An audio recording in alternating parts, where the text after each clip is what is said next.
क्या होता अगर वाशिंगटन सुंदर सिराज की पहले गेंद पे जो कैच उड़ाता विराट कोहली का, वो कैच पकड़ लेता, तो क्या जीटी आरसीबी को सरप्राइज कर सकती थी?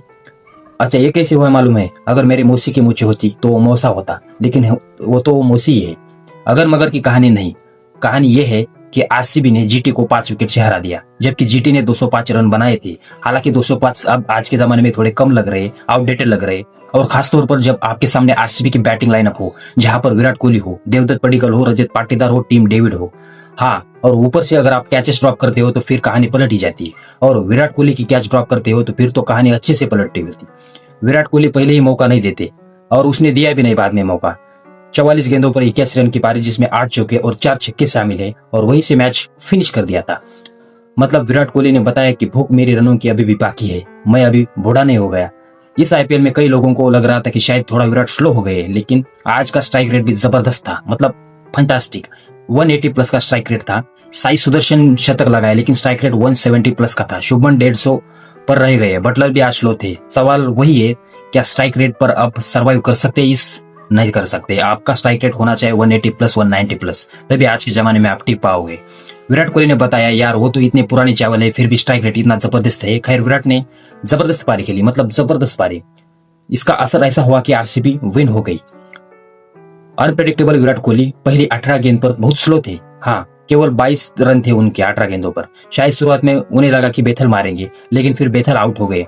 फिर आ गए देवदत्त पडिक्कल, वो तो अपनी लाइफ की फॉर्म में है, और जब पडिक्कल चलते हैं तो मतलब कमाल का चलते हैं। और वैसे भी पडिक्कल और सुदर्शन के बीच में टेस्ट में कौन खेलेगा यह पहले से चल रहा है, मतलब कंपटीशन चल रहा है। आज पडिक्कल ने जो खेला, विराट का साथ दिया, वो फैंटास्टिक था, मतलब अनप्रेडिक्टेबल था। लेकिन विराट कोहली ने बाद में जो एक्सलेट किया है ना भाई, अगले 26 गेंदों पर 59 रन, वो बहुत जबरदस्त था, बहुत जबरदस्त। एंड होते होते 184 का स्ट्राइक रेट था, और इसी वजह से विराट कोहली साहब जो है फिलहाल ऑरेंज का फोल्डर हो गए। 328 रन, मतलब इतने साल बीत गए यार। एक दशक से हर सीजन में विराट कोहली हमको 500 रन प्लस दिखते हैं। ये अपने आप में एक सफलता की कहानी है। क्लासन 323 है, लेकिन विराट कोहली 37 साल की उम्र में अगर क्रिकेट की दुनिया में बॉस बनकर बैठे, तो ये अपने आप में एक तारीफ की जितने उनके कसीदे पढ़े उतने कम है। एसआरएच के सामने 18 गेंद पर 28 रन, सीएसके के सामने 16 गेंद पर 32 रन, और एमआई के सामने 34 पर 49 रन। एलएसजी के सामने जबरदस्त मैच। डीसी वाला एक मैच फ्लॉप था, लेकिन इस मैच में भी जबरदस्त पारी खेली।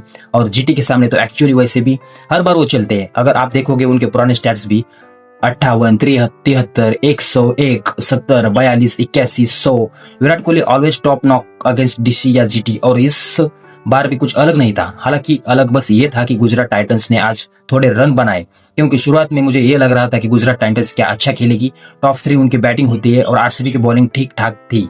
लेकिन आज आरसीबी की बॉलिंग उतनी ज्यादा इंपैक्टफुल नहीं थी, या कहे कि पिच में ऐसा कुछ नहीं था। तो कुणाल पांड्या 4 ओवर में 50 पीटते, सैफट 17 पीटते, आशीष 4 ओवर 36 पीटते।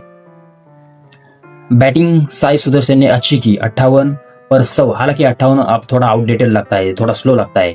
शुभमन गिल ने काफी स्लो पारी खेली, मतलब काफी स्लो। 24 गेंद 32 रन, ये कोई पारी ही नहीं है आईपीएल में, आज के जमाने में तो नहीं है, ये सूट ही नहीं करता।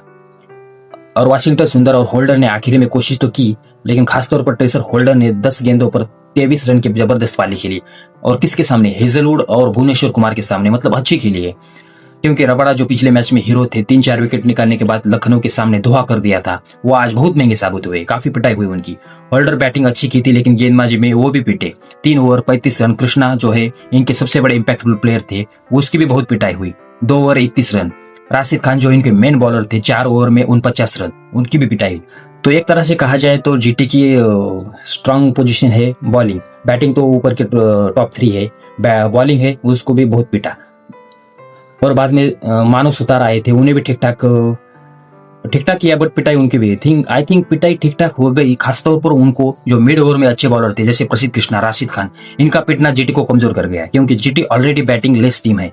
3-4 बैट्समैन है, बॉलिंग उनकी टीम थी, लेकिन बॉलिंग में भी सामने पडिक्कल ने जो पिटाई की है, पडिक्कल की तारीफ करनी चाहिए, क्योंकि पडिक्कल बहुत स्लो 2022 से 22 का एवरेज था, 122 का स्ट्राइक रेट, 23 में 26 का एवरेज था, 230 का स्ट्राइक रेट, 24 में 5 का एवरेज था। उन्हें कोई नहीं चाहता था कि, लेकिन फिर आरसीबी ने भरोसा जताया, और बीते कुछ समय से आप देखिए क्या पारी खेल रही है। एसआरएच के सामने 26 गेंद में 61, एसआरएच के सामने 26 गेंद में 61, 29 गेंद में 50, 27 गेंद में 55।